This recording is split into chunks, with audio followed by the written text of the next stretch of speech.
First documented case was logged on March 3rd, 1999, at Shinjuku Station. A cleaner found the watch on a bench, not dropped, but placed as if waiting. It was a beautiful, mid-century Seiko, model precise, a rare collector's item in mint condition. The oddity was its time, stopped at 11:04. The clerk, a meticulous man named Kenji, logged it. On a whim and against protocol, he wound it and set it to the correct time. That afternoon, his long-stalled promotion was suddenly approved. The next day, he won a modest lottery. For 7 days, Kenji lived a charmed life. Traffic lights turned green as he approached. Forgotten debts were repaid. He called it the watch's gratitude. On the 8th day, at 11:04 precisely, as he admired it on his wrist, a previously undetected aneurysm burst in his brain. He survived, but paralyzed, his speech forever stuck, like the watch's hands at the moment of rupture.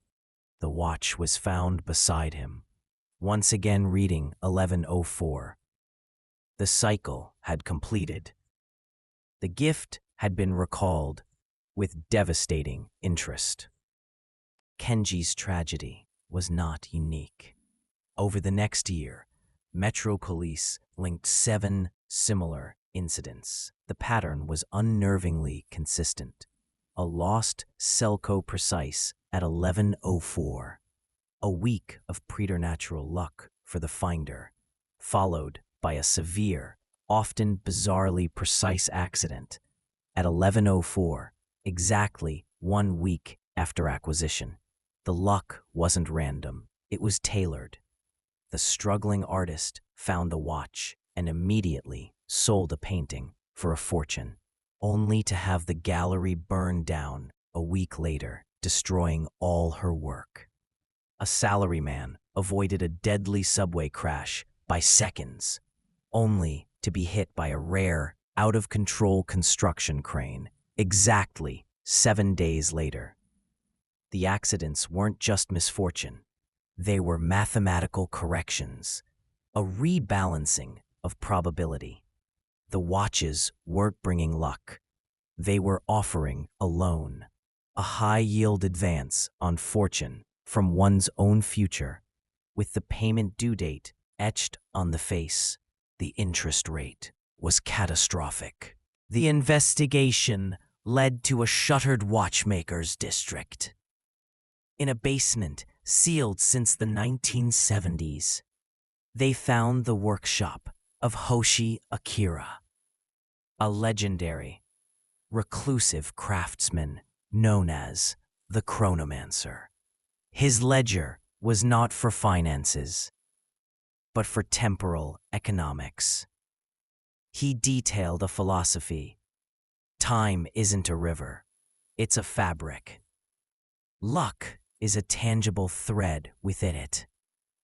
His life's work was learning to identify, isolate, and knot these lucky threads from a person's future timeline into a physical object, a watch. The watch became a battery, storing this condensed future fortune. The recipient would live those compressed moments of luck in a single week. But the fabric of time abhors a void. The removed lucky thread left a corresponding knot of misfortune in the future. A dense, inevitable point of catastrophic correction. The 11:04 stop time wasn't arbitrary. It was the exact moment Akira calculated as the temporal seam where such a transfer could be anchored. He didn't sell watches. He sold futures. In every sense of the word. Forensic horologists, dissecting a recovered watch, found the impossible. Inside the classic Selco case was not a standard movement, but a temporal loom. Akira had replaced the balance wheel with a core of orphaned radioactive isotope cesium-137, a natural atomic clock, and surrounded it with superconducting wires cooled by liquid nitrogen, a technology decades ahead of its time. This created a localized, stabilized space-time bubble, using a process described in his notes as resonant probability focusing. He would have the client wear a blank watch for a month, recording their biometrics. The device would then, theoretically, identify a high probability luck cluster in their future, and, through quantum entanglement principles Akira only intuited, lock that potential into the watch's metallic lattice. The hands stopping at 11:04 was the literal manifestation of this lock. Time itself locally halted within the mechanism, holding the stolen moment captive. The watch didn't tell time, it imprisoned it. Hoshi Akira's final experiment was on himself. The ledger's last entry, dated 1972, was a frantic, spiraling calculation. He believed he could synthesize a perpetual luck engine by layering multiple watches on his own body, creating an interlocking web of borrowed futures that would cancel out the inevitable corrections. The police who found him described a scene of silent horror. Akira was dead, but not decayed, frozen in a perfect moment of his own creation. His skin was cold, his expression one of ecstatic terror.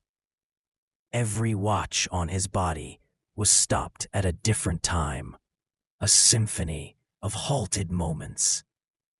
An autopsy found his cells in a state of profound biotemporal dissonance. Some were aged decades, others were newborn, as if his personal timeline had been shredded and randomly reassembled. He hadn't cheated time. He had become a battlefield for every debt he'd ever created, a living prison for compounded temporal interest. His workshop was sealed, the watches scattered, lost to the city's underbelly, until they began resurfacing in 1999, their loans finally coming due for new, unwitting borrowers. The reappearance of the watches in 1999 wasn't random. Analysis revealed they were placed with intention. The stations formed nodes on a geometric pattern, mirroring sacred Buddhist mandalas used for meditation, specifically ones related to the Wheel of Time. The central node was Shinjuku, the world's busiest station, a river of millions of potential borrowers. The theory emerged. Akira had acolytes, a hidden guild of time brokers who survived him. Their goal wasn't profit in yen, but in something more abstract: chronotic stability. By strategically releasing these debt watches into the population, they were offloading the compounded temporal instability Akira's experiments created, distributing the catastrophic corrections across random individuals to prevent a single city-shattering event. The subway wasn't a lost and found. It was a clearinghouse for bad futures. The brokers were still active, managing their toxic portfolio of time debt by finding new, unsuspecting investors. The investigation located a living success story. A man who had found and returned a watch within the first 24 hours. Mr. Tanaka, now 89, found one at Ueno Station in 2001. He experienced a few hours of mild luck, a free meal, a found coin. Tanaka's life since has been one of profound, unremarkable neutrality. No great luck, no great tragedy. He is a temporal neutral. He believes the watches seek not just any host, but hosts with a latent temporal susceptibility. People at crossroads, deeply unhappy, yearning for change. The watch offers a shortcut, a predatory loan to the desperate. Tanaka's warning is simple. The luck feels like a gift, but it is a hook, and you are the fish that agrees to swallow it. Knowing the fisherman will reel you in when he chooses. In the 2020s, the phenomenon evolved. Reports surfaced of a cryptic mobile app, Momentum, appearing on phones after visiting certain Tokyo tech hubs.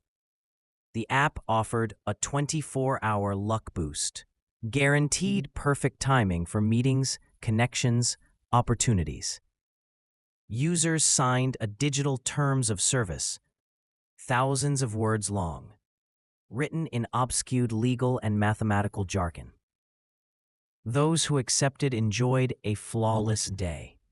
Exactly 1 week later, at a time logged by the app, they would suffer a severe data breach, identity theft, or a cascade of algorithmic misfortune, shadow banning, collapsed credit scores. The brokers had digitized Akira's principle.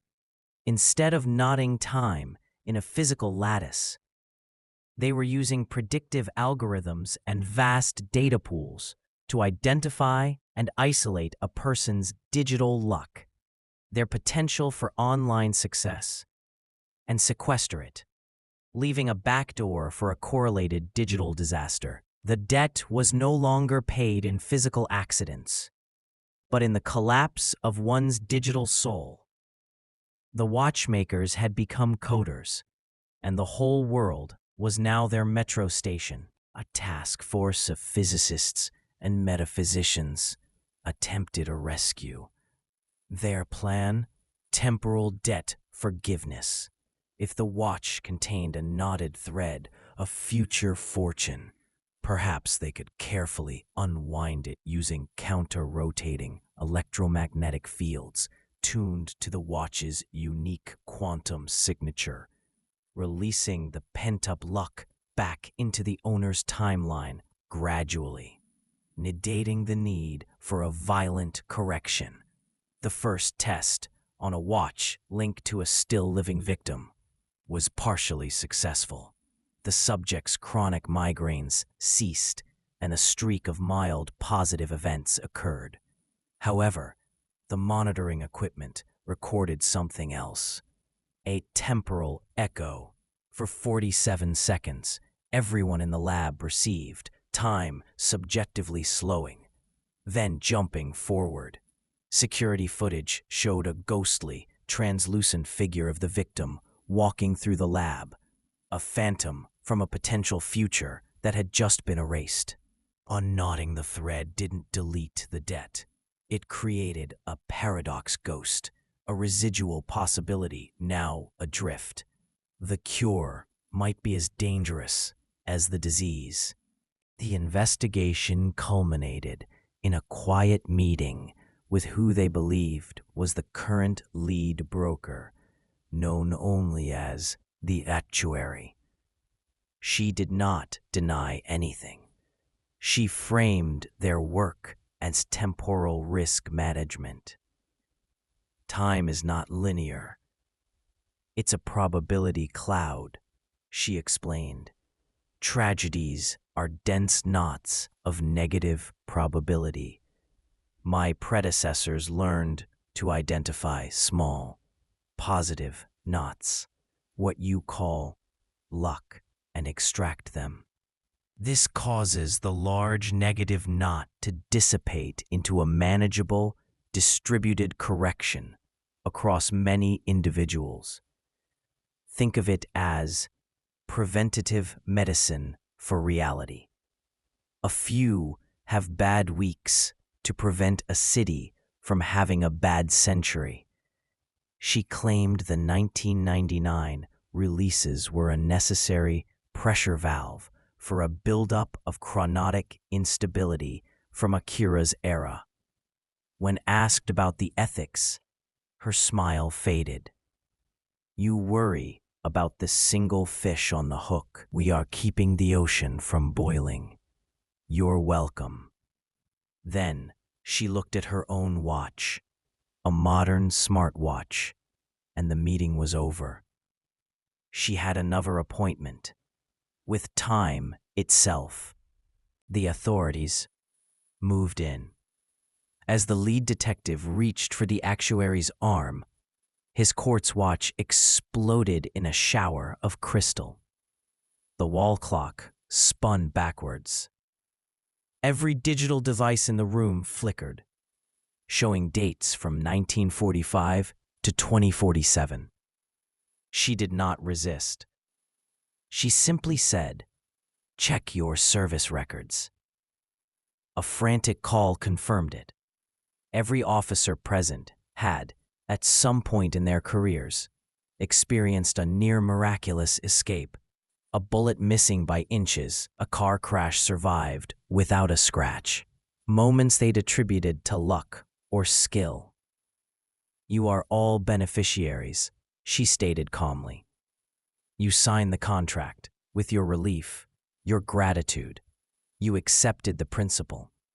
The interest has simply not been called yet. She presented no physical contract. The agreement was written in the saved moments of their own lives. The arrest was not just impossible. It was a conflict of interest. They weren't officers of the law attempting to arrest a criminal.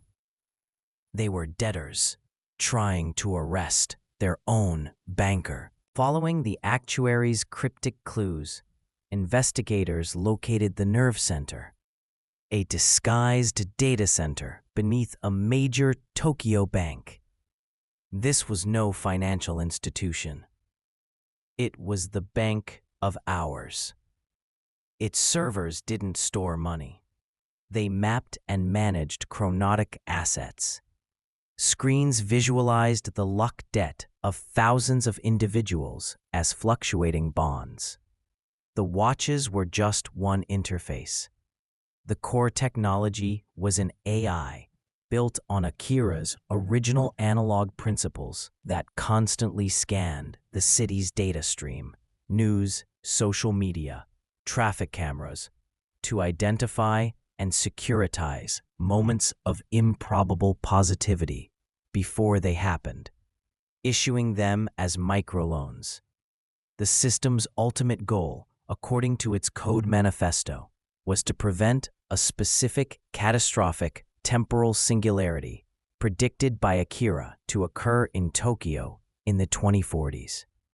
It was harvesting good fortune from the many to pay down a massive coming debt of disaster for the entire city. We weren't victims. We were involuntary shareholders in a hedge fund against apocalypse. The bank's core prophecy was the lost day of 2042.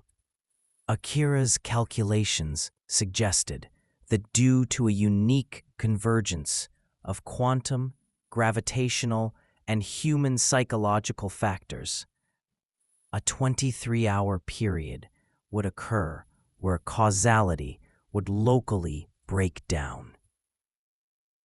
Cause would not follow effect. Tokyo would experience a day of pure, distilled chaos.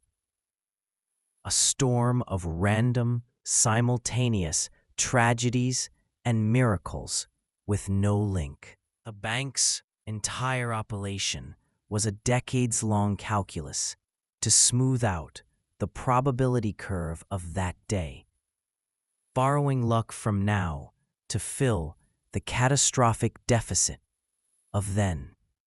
Every debt watch accident, every digital misfortune was a statistically managed counterweight, a small controlled release of chaos today to prevent an uncontrollable explosion tomorrow. The ultimate shock wasn't the exploitation. It was the realization that the brokers saw themselves as saviors, coldly sacrificing pawns to save the queen. The city itself, a conscience emerged from within the machine. A junior temporal analyst, Sora, horrified by the moral calculus she was enforcing, copied the master ledger, a database linking every loan to its eventual correction. The data revealed a chilling bias. The system disproportionately targeted the vulnerable, the financially desperate, the emotionally isolated, those with less social capital to absorb the blow of the payback. The algorithm was not just managing time, it was enforcing a ruthless socioeconomic Darwinism, using the poor as shock absorbers for the city's future. Sora leaked the data to an investigative journalist. The story wasn't about ghosts or magic. It was about a mathematically verified curse, an institutionalized predation hiding in plain sight. Its prospectus written in blood and broken bones. Its dividends paid in a future no one knew they were mortgaging. When the story broke, it didn't cause disbelief. It caused a diagnostic panic. People reevaluated every piece of good fortune in their lives. That parking spot that magically opened up, was it alone? The job offer that came from nowhere, what was the hidden cost? The city was plunged into a mass existential crisis. Sales of watches plummeted. People began refusing small kindnesses, fearing they were predatory offers. The social fabric, woven with countless tiny threads of mutual aid and random chance, began to fray under the suspicion that every positive event was a transaction with a hidden ledger. The bank's greatest vulnerability was exposed. Its operation required anonymity. Public awareness of the system began to alter the very probability data it fed on, creating a feedback loop of uncertainty that the algorithms couldn't parse. By revealing the game, Sora hadn't stopped it. She had introduced a chaotic variable the system couldn't price, threatening its entire predictive model. The bank responded not with force, but with a breathtakingly cynical public relations move. A debt jubilee. It sent a mass offer. Voluntarily accept a random, minor, but guaranteed misfortune. A broken appliance, a minor injury, a financial loss within the next 48 hours. In return, the bank's AI would scan your personal probability cloud, and if it found any active loans, it would void them, writing off the debt. It was a gamble to restore stability by making the hidden system voluntary and transparent. Millions paralyzed by fear of an unknown future catastrophe, opted in. On the chosen day, the city was a symphony of small, curated miseries. But it worked. The system's chaos metrics stabilized.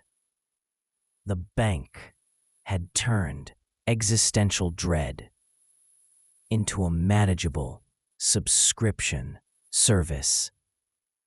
It had monetized peace of mind.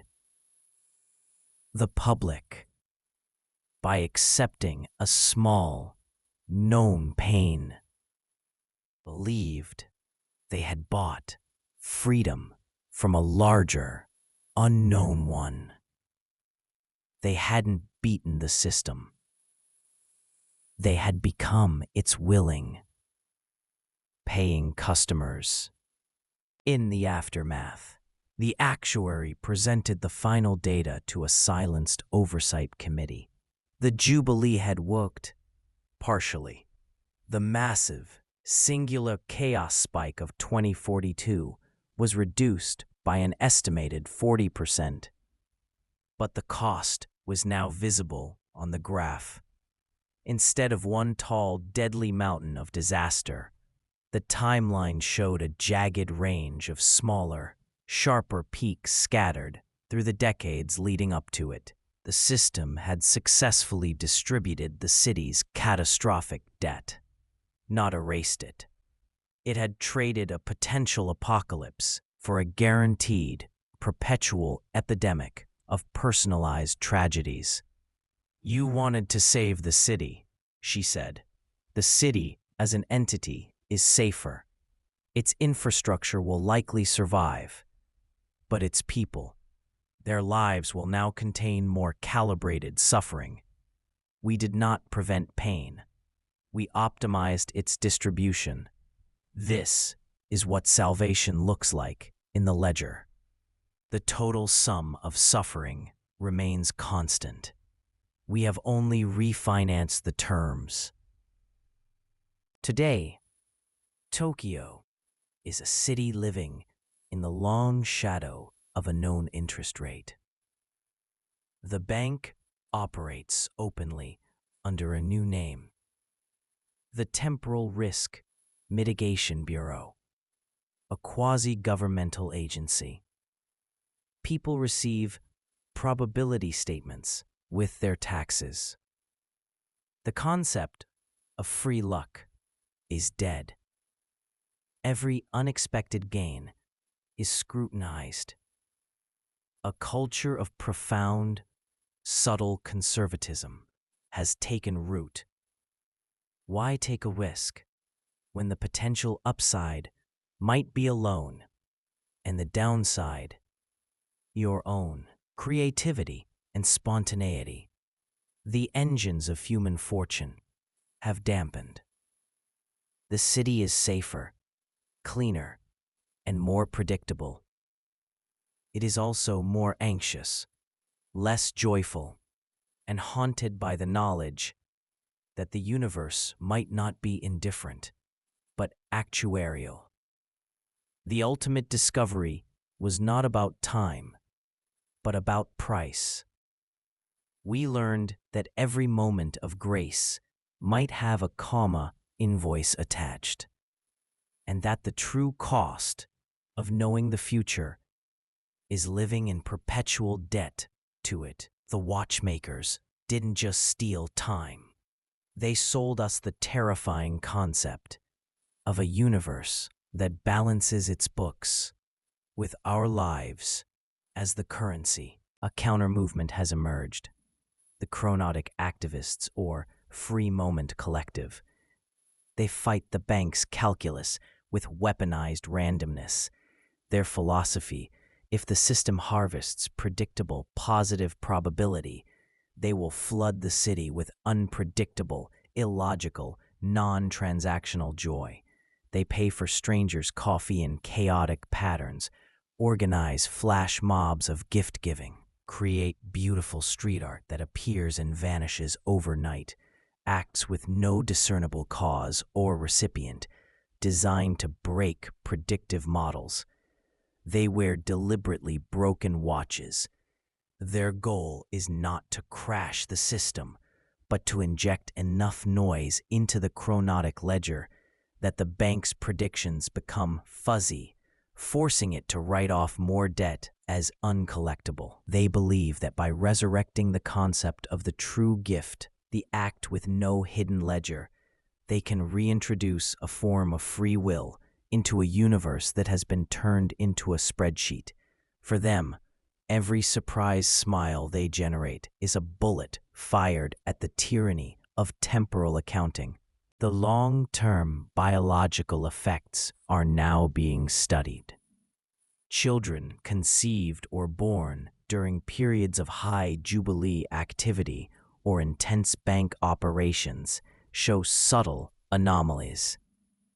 A higher percentage possess perfect pitch or savant-like calculation skills, traits linked to precise temporal perception.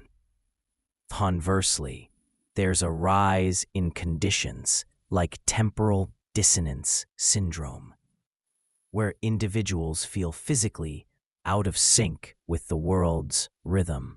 Epigeneticists have found markers suggesting that the stress of living under a known probability debt can alter gene expression related to risk assessment and serotonin production. Humanity in Tokyo is quite literally evolving under a new selective pressure. Not just survival of the fittest, but survival of the most temporally adaptable.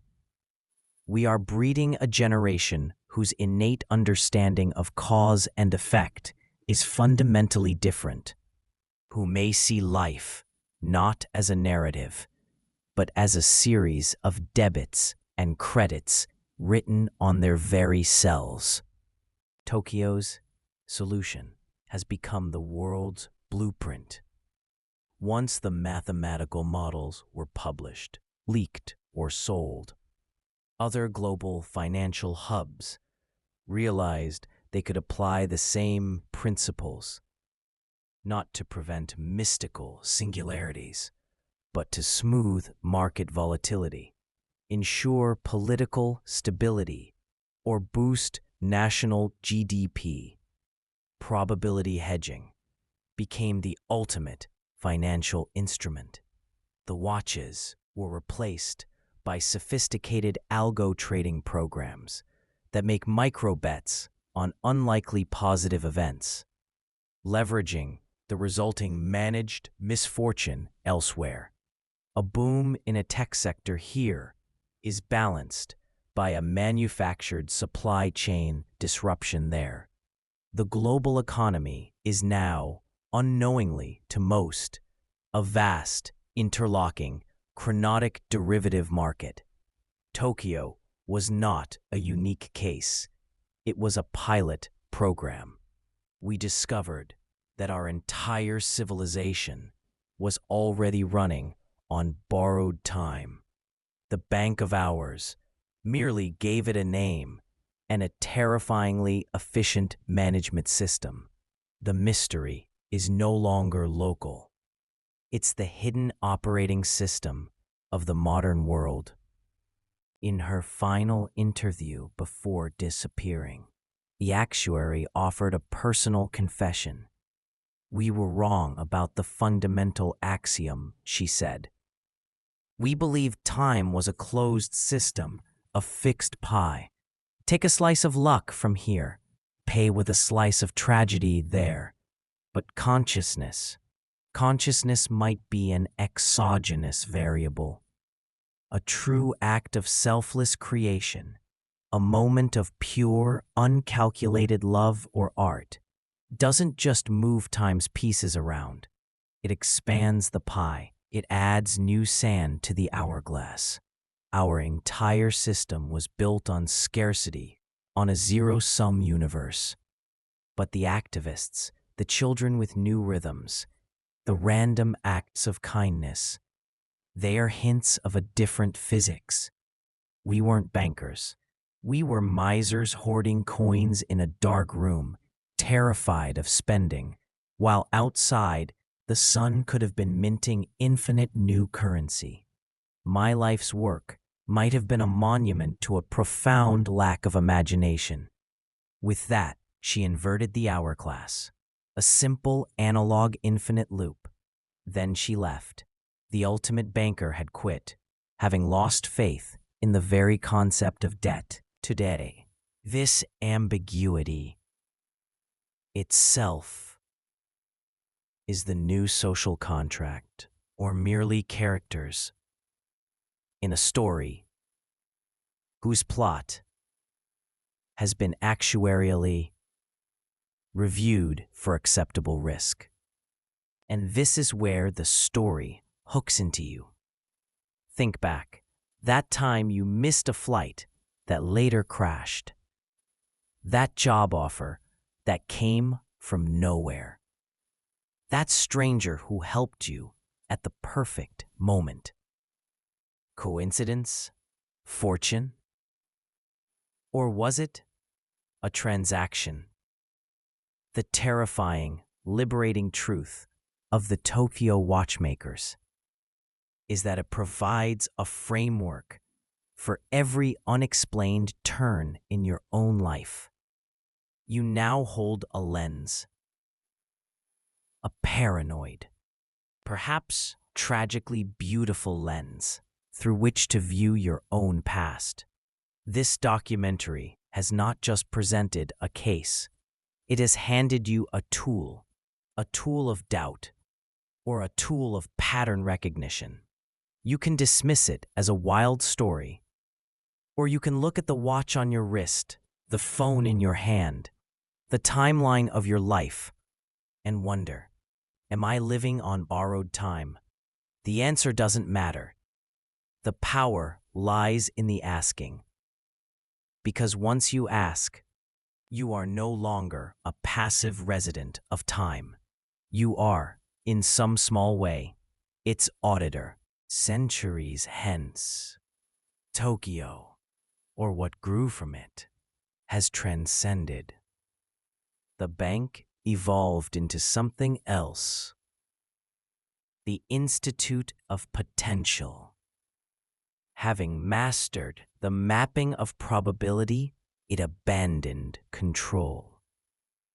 Instead, its vast quantum computational power is used to identify moments of maximum creative ambiguity, points where the future branches into infinite beautiful possibilities, and then, crucially, to protect them from being collapsed into a single lucky or unlucky outcome.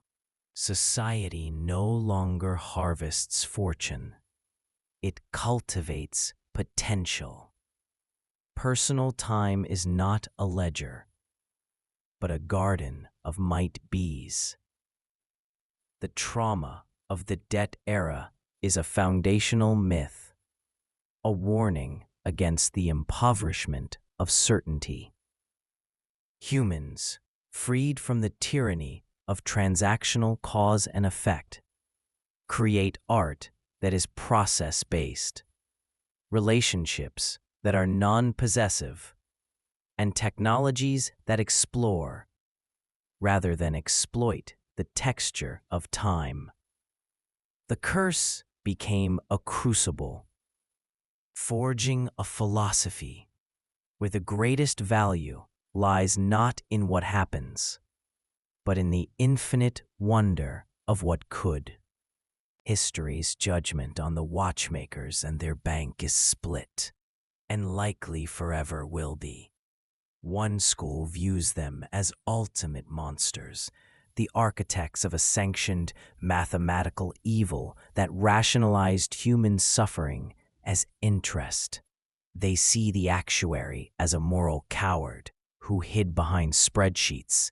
The other school sees them as tragic, necessary surgeons, faced with a diagnosis of a terminal temporal cancer the lost day.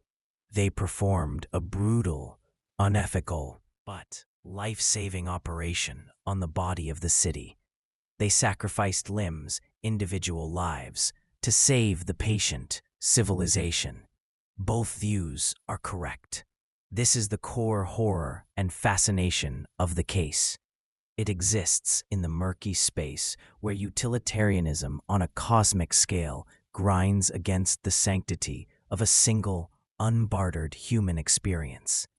The verdict depends not on facts, but on what you value more: the survival of the pattern or the autonomy of the stitch within it. One artifact remains, eternally perplexing: Akira's own watch, recovered from his body. It cannot be destroyed, disassembled, or stopped. It ticks, but its ticks are not measures of seconds. They are measures of localized causality decay. In its presence, probability goes truly random. Coffee might freeze. A dropped ball might fall up. It is a kernel of pure, unmanaged potential. The very cancer he sought to cure, now contained in a handheld device. The Institute studies it not to harness it, but as a reminder.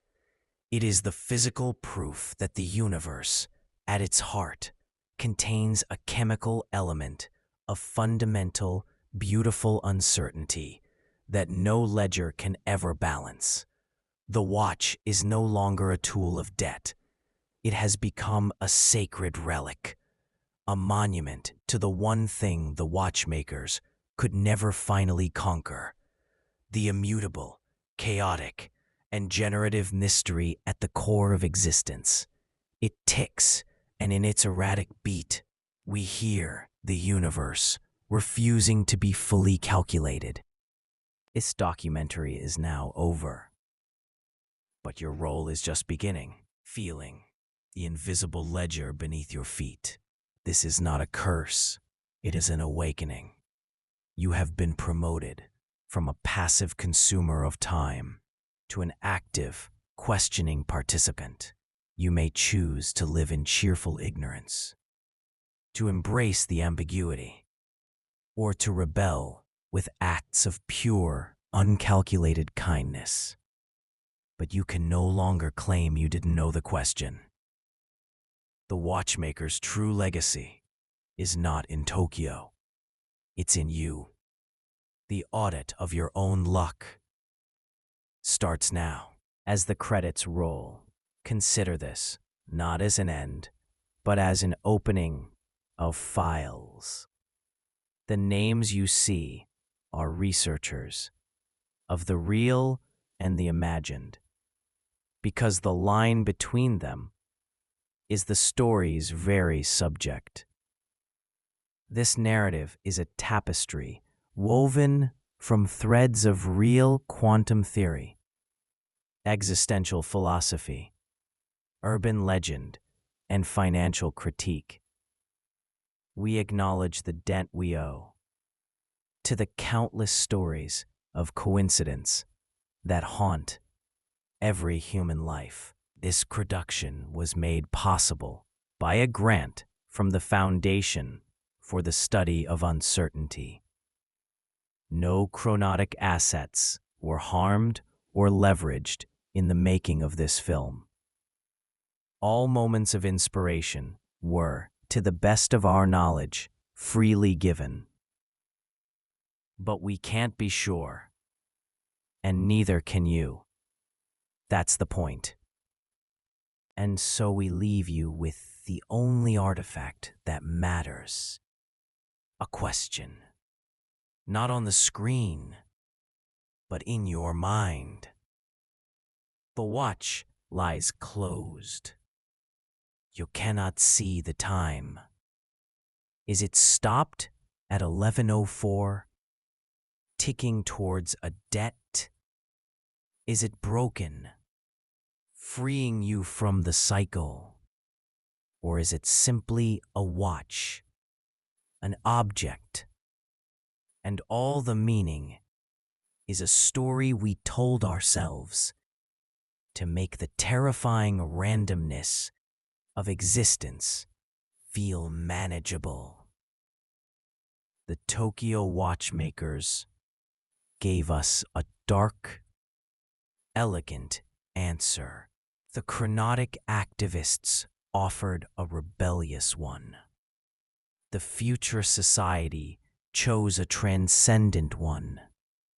Now the watch is passed to you. You get to choose. Will you live in fear of the ledger, in rebellion against it, in ignorance of it, or in a new way we haven't yet imagined? The hands are hidden. The time is yours. The story is over. Your time begins now.